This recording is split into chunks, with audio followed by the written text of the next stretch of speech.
Hi, everybody. There's a whole group of people out there you rarely hear about. They're not narcissists, they're not borderlines, but boy, do they look like them a lot. They're not schizophrenic, it's called schizotypal personality disorder.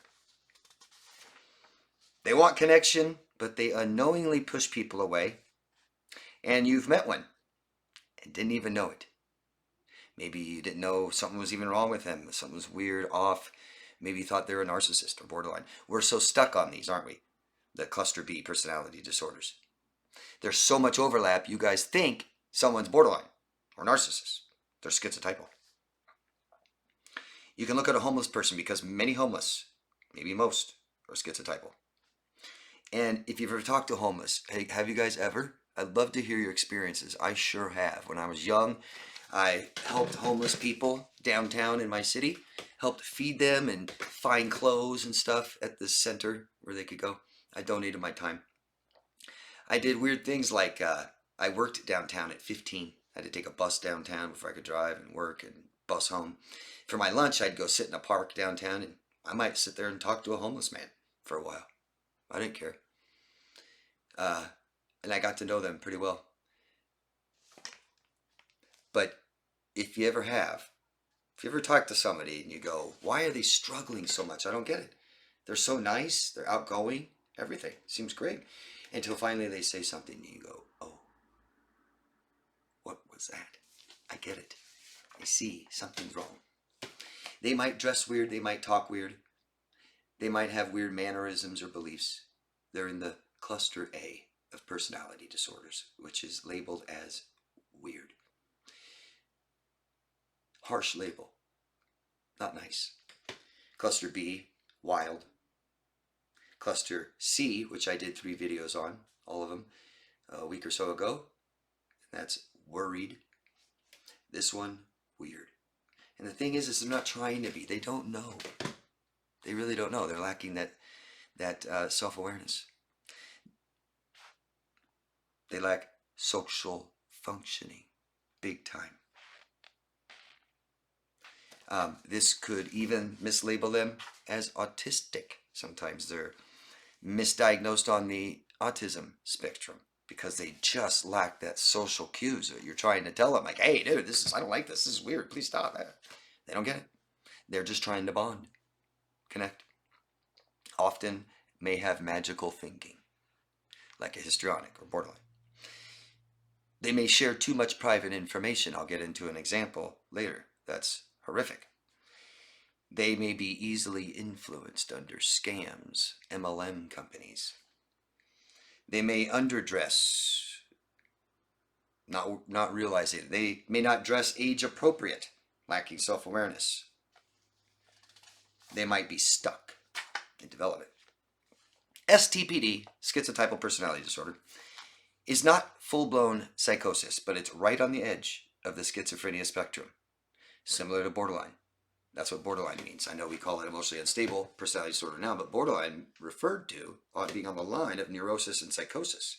Psychosis is a big gray area, so it doesn't mean if you cross that line you're necessarily a psychotic person, but you did have a psychotic experience. People with STPD often live in constant state of mild paranoia, social anxiety. They have odd beliefs and perceptions.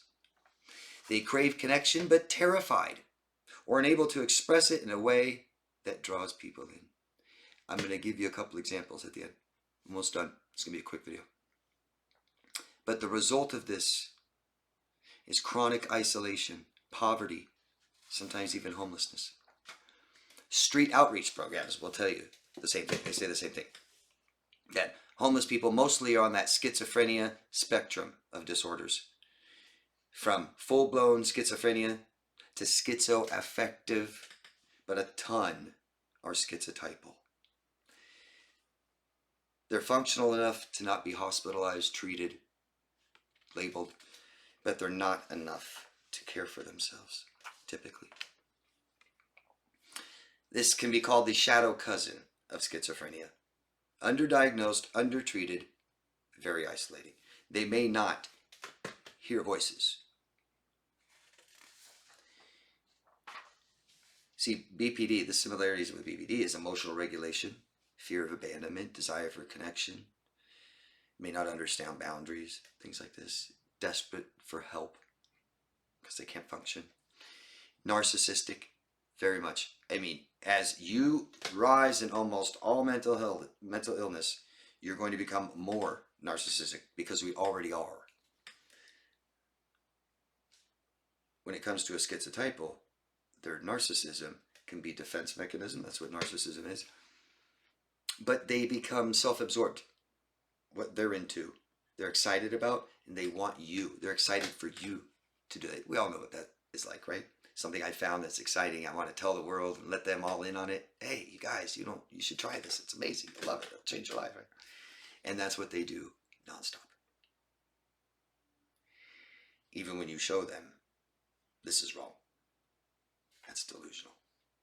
Very common for them to be delusional, narcissistic. They're not able to understand you, how you're feeling, what you're trying to tell them. Cues. Examples. Here's a couple examples. These, you may laugh, but this is serious. Imagine. So there was a person, didn't know them. This is a story I heard, but it's true. And he was schizotypal diagnosed. And he was in a bar. And he thought it would be funny to go over to a couple and show them a video on his phone. Hey, look at this. Check this out. It was a video of himself masturbating. He didn't do it for shock. He didn't do it like a sociopath might have. He thought it was funny. So they will too, right? And he didn't understand their reaction. Thought it was all good, even though they were mortified, like, I'm about to call the police. It's sad. It's funny, sure, but it's sad for him. You're not going to build many relationships like that. You're going to be alone. When I was very young, I needed a place to live. I left my family very early. And I heard of a room for rent. Went and checked it out. It's a very nice room. And it was cheap. I was poor, I was really young. So I rented the room from him. And boy, he has to be schizotypal. He's no longer with us. But he had to have been schizotypal. The house that he had, he hid the hoarding from me. The living room, my room, everything. It was when he got into his room, the backyard, I didn't bother to go look at first. Oh my God. He paid more than I did to rent this house. He rented a house and sublet a room to me. He paid a lot more than me. He just simply wanted people there. He tried to rent another room out to someone else for cheaper than he pays too. We're both paying less than he does. Like, he just wanted company. He doesn't know any other way to do it. He said things that were weird. He had weird gestures. He did this weird thing, like his eyebrows would go like this, like really far up while you're talking to him. He'd start doing this one at a time, and just weird. You're just like, okay, what is that? Do you train to do that? He would start telling me that he's a Scientologist, and if you know Scientology, just total cult scam, religion. That's just, I'm not hating on religions. That is not religion. He started telling me how the aliens came out of the volcano and took over our bodies, and it didn't matter how much I'd tell him, no, I don't believe that. Please stop telling me. No, that's not true. He believed in pyramid schemes, and believe whatever you want. Just leave me out of it. But he'd start trying to talk me into it. You got to get it. You got to get it. Finally, I just be like, give me that. Where's the business model? And I'd go to the business model. And that business model doesn't work. This is a failure. It's a scam. You're being scammed. And I'd show him right on paper. Nope. Delusional. Push it away. Nope. Not real. Try to talk those other friends into it, even though I just showed him it's a scam. Years of not making $1. Didn't care. Trying to feed me constantly. Feed this. Eat this. Eat this. Eat this. Eat this. Oh my God. Eat this. Eat this. And I'd watch him cook with dirty hands. Nasty. I wouldn't touch it. I felt too bad to tell him why. I just tell them I don't like other people feeding me. It's across my boundaries. It's too much. I can feed myself. And it just went on and on forever until he just pushed me out of the house in just a few months. I was gone. And you know, being so young and broke, you're pretty flexible, forgiving, but it was too much. If you guys are in a relationship with someone like this, these kinds of behaviors, tell someone, ask for help, okay? You don't have to accept people's mental illness and just feel sorry for them.